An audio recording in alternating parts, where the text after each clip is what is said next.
So, Jim, what did you think of Animal House? Well, first time watching it, I thought it was pretty funny. I thought, for the most part, it held up pretty well. I liked the jokes. I thought it was a lot better than most school-based sex comedies. There were definitely some scenes that I laughed out loud at, like the dead horse. Like the horse having a heart attack. I thought that horse scene is that might have been my favorite scene. It's up there. It's genuinely a great movie. I can't believe I'd never seen it before. I wish I had seen it sooner. Yeah, it's fantastic. How about you? Well, I like it quite a bit, too. I don't like it as much as I used to. I think when I was younger, maybe because I hadn't seen a lot of kind of raunchy comedies, I thought this was like the funniest movie ever, just about. It's like, I don't think it's that. I think it's very funny. I think it's funnier than most comedies. I don't think it's the funniest thing ever, though. It's no Young Frankenstein. I mean, I think it's very funny. I've spent a lot of time talking about my favorite scenes. Some of them are not scenes so much as just really brief things. I think the biggest laugh for me is when they're all looking at their watches. Yeah, that was great. How organized they are, how coordinated they are. It's 11 o'clock for all of them until it's 5:35 for Bluto. Most of the best stuff, I think, are some of the Bluto bits, whether it's him breaking the fourth wall, him with his eyebrows, his facial expressions, when he's dressed in all black and he's trying to be sneaky, the way he just kind of runs and kind of hops around, again, very much like a cartoon character. And then the scene where he screams when the picture of Flounder comes up, of course, is brilliant. And even when he's peeing on them is hilarious. Yeah, that was a great character introduction. That was good. Yeah, and then when he screams when they trip and drop all the liquor, that's great too. Yeah, a lot of the best stuff is him. I think there's a lot of other stuff I still like, but Bluto is definitely the highlight. There's a few scenes here where, and this is acceptable because it's not a movie about the plot by any means. It is just a goofy comedy, but there are definitely a few scenes that don't go anywhere, and they don't justify their existence within the movie because the payoff isn't good enough for how much time we spend on them, i.e. the scene with Otis Day at the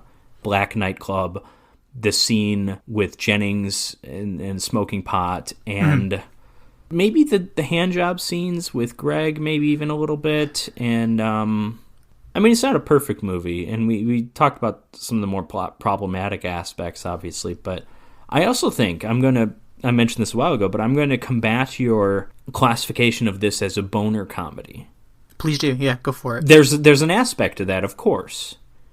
But it's never about them just trying to get laid. That's something that comes of it, but it just like, they're just trying to have a good time, and it becomes this like revenge movie later on with the Dean Wormer and stuff. But there's an aspect of it, but like this is a smaller aspect, obviously, but there's a very small aspect of this where it's a stoner comedy, and obviously I wouldn't call it a stoner comedy, and I don't think you would either, because it's really just that one scene. But I don't think either of us has seen Porky's, so really, unfortunately, Screwballs is our reference here with sex comedies. This isn't Screwballs, because Screwballs, everything was about sex in that movie. This one, it's not.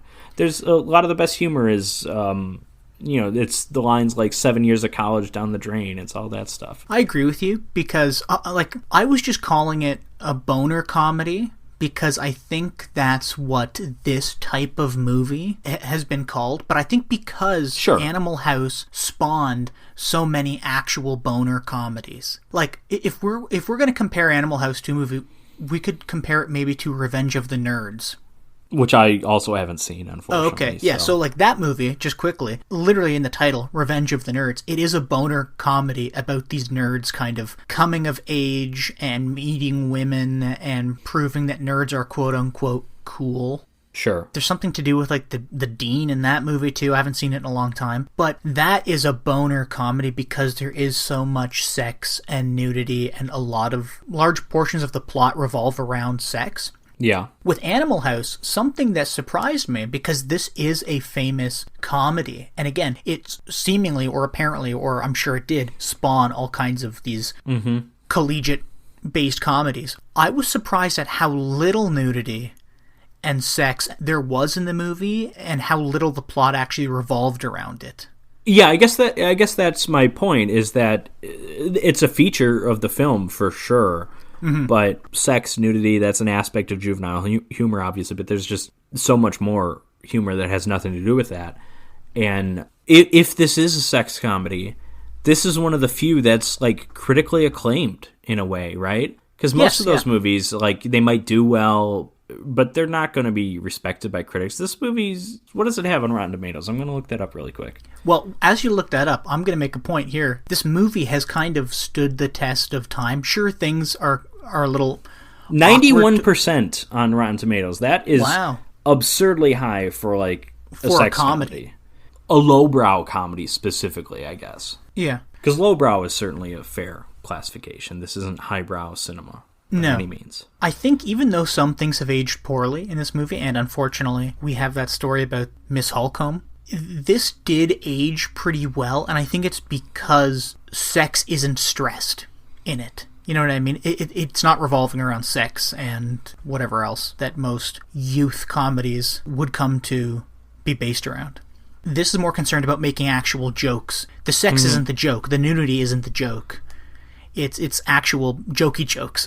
It is. It is in a few instances, i.e., Donald Sutherland's ass shot. That is I laughed out loud at that one too. Yeah, that's a good one. That's the funniest bit of nudity in this movie. But I agree with you to a certain extent. I think the movie's aged very poorly in certain regards, as any comedy would, right? There's topical might not be the right word, but the whole Greg becoming a Nixon aide that gets raped in prison, like that's a joke straight out of the 70s, right? That doesn't you would, if you were doing this movie now, you wouldn't have that joke. But the humor that ages poorly ages because of the substance primarily, but what ages well is the actual construction of the jokes.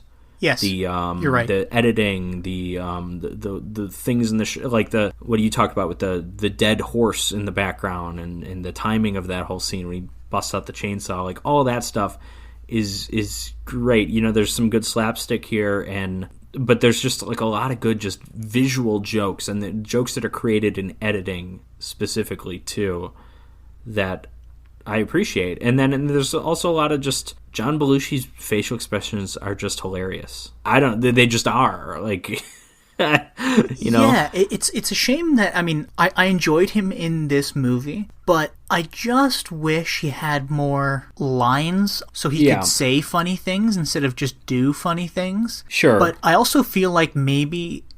Because when he has that big speech towards the end, that is hilarious. That it was over when the Germans bombed Pearl Harbor. Like, that's awesome.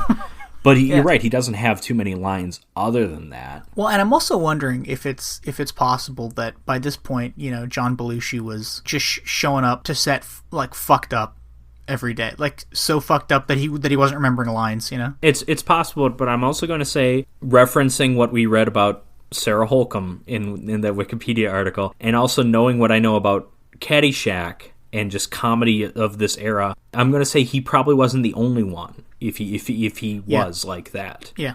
I don't know any specifics, but I just know what comedy was like in the late 70s, early 80s. I know what SNL was like at that period. I mean, SNL had that problem through Chris Farley, obviously. Mm-hmm. Like, maybe it's gone away now, but... The biggest question is, do you think after shooting that scene where he's pantless, that Donald Sutherland then showed up to do lines of coke with Belushi, pantless in his cardigan, in his little wool cardigan that he was wearing?